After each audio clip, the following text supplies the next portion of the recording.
Hey everyone, welcome back. Hope you're having a fantastic day so far.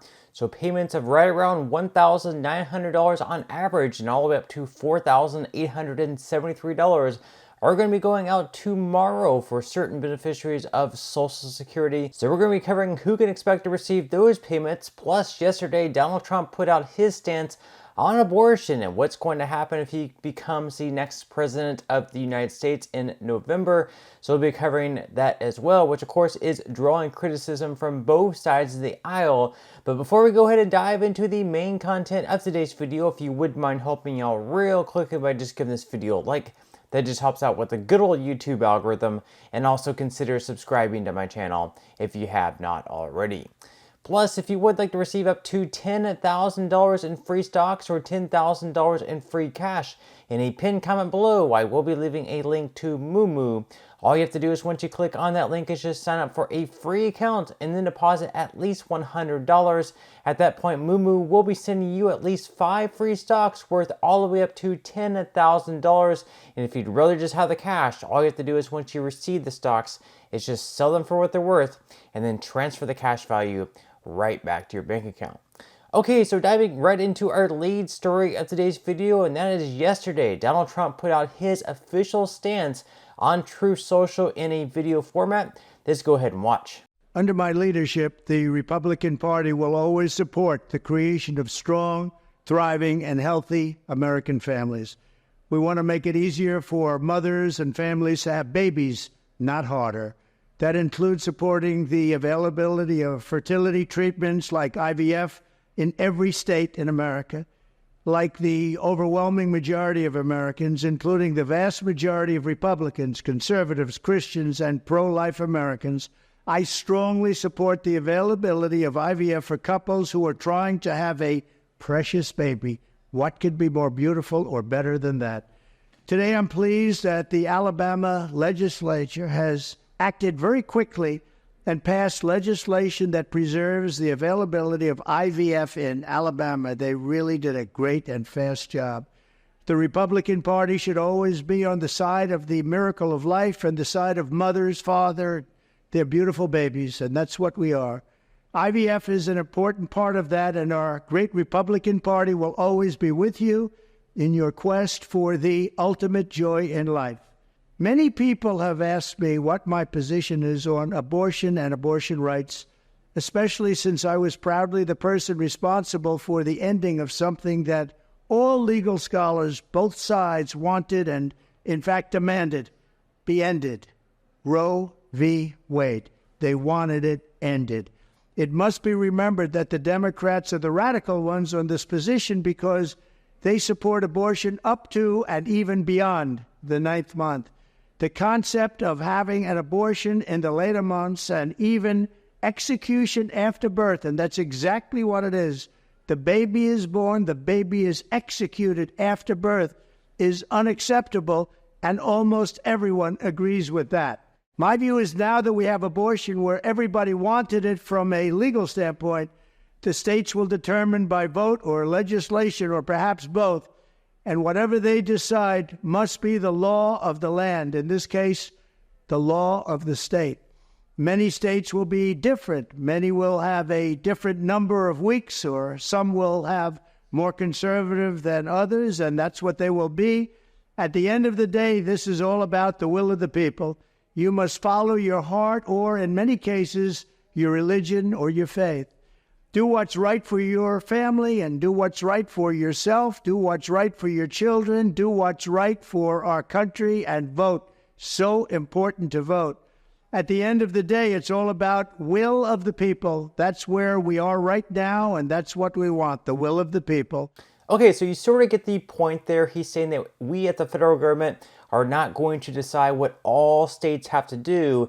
Instead, just like Roe versus Wade decided, it's going to be completely up to the states. So, for example, the state of Florida might choose 6 weeks to get an abortion, that'd be like the deadline. Whereas California might decide, on the other hand, to go all the way up until like the final moment before the mother gives birth, where the mother can still decide to get an abortion at that point in time.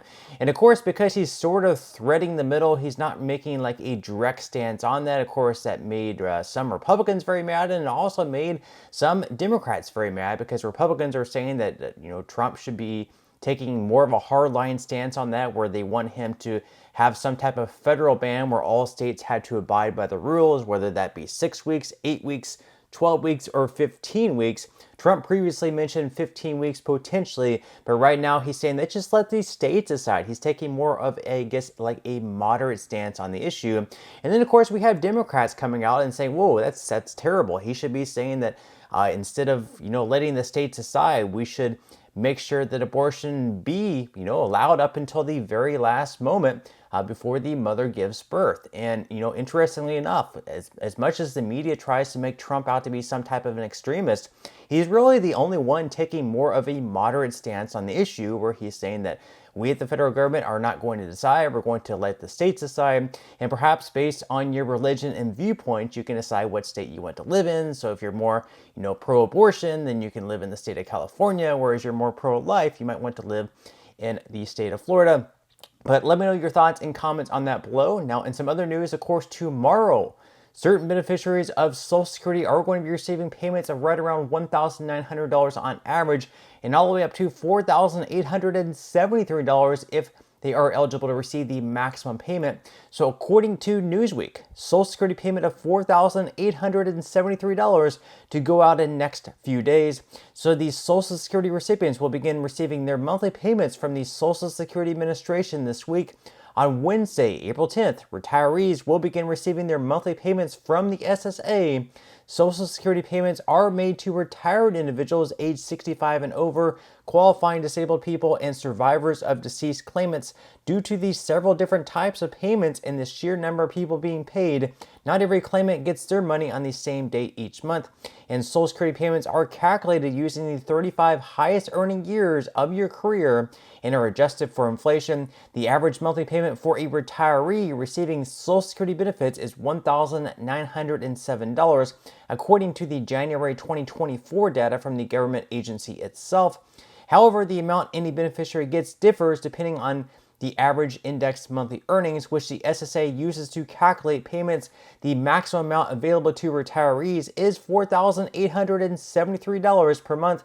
But again, this depends on when you retired and how much you earned during the course of your career, and is not available to all who claim. The SSA explains the max benefit depends on the age you retire. For example, if you retire at the full retirement age in 2024, your max benefit would be $3,822. However, if you retire at age 62 in 2024, your max benefit in that case would be $2,710. But then if you retire all the way at the age of 70, your max retirement age, your max benefit in that case would be $4,873. Now, of course, other than today on April 10th, these payments are going to be going out today on, or I guess tomorrow, my apologies, on April 10th. Other than that, we're going to have payments going out the following Wednesday on April 17th. And then the final payments rolling out in April are going to be the following Wednesday after that on April 24th. Now, in our final news piece of today's video, yesterday, Biden also announced more sweeping student loan debt relief. So even though his last round of relief was struck down by the Supreme Court, this time he's doing it another way in hopes that this one does not get struck down by the Supreme Court. So according to The Hill, Biden announces new student debt relief plan for millions of borrowers. So the plans would give borrowers $20,000 in loan forgiveness for balances that have grown due to unpaid interest since entering repayment. Regardless of income, those who qualify for the SAVE IDR plan would get the full balance of their unpaid interest forgiven. This would result in 25 million Americans getting relief from balance growth that has garnered by unpaid interest, with 23 million that seen their full balance growth canceled. The administration is also aiming for automatic debt relief for those who qualify under the SAVE plan, Public Service Loan Forgiveness Program, and other loan forgiveness programs, but have hit red tape in receiving the relief. It is estimated that 2 million Americans would get full loan forgiveness through this option. And lastly, the administration wants to give relief for those who were enrolled in low financial value education programs that have been deemed insufficient by the Department of Education, and borrowers who are experiencing hardship in paying back loans, such as those at high risk of defaulting on loans and families burdened with other debt, such as medical debt. So leave your thoughts in comments below. Are you happy with Biden, with the stroke of a pen, relieving more student loan debt? Or do you believe that perhaps instead of that, he should have relieved like credit card debt or mortgage debt or anything like that? He's definitely, it seems like he's, sort of trying to catch the young vote, those who just recently graduated college perhaps.